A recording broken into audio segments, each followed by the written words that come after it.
జనులకు తెలియని జపములు జరిపినదా మురళీ సఖీ వెనుకటి బ్రతుకున చేసిన పుణ్యమిదా తనువును నిలువున తొలిచిన గాయములే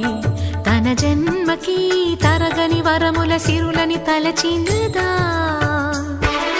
కృష్ణ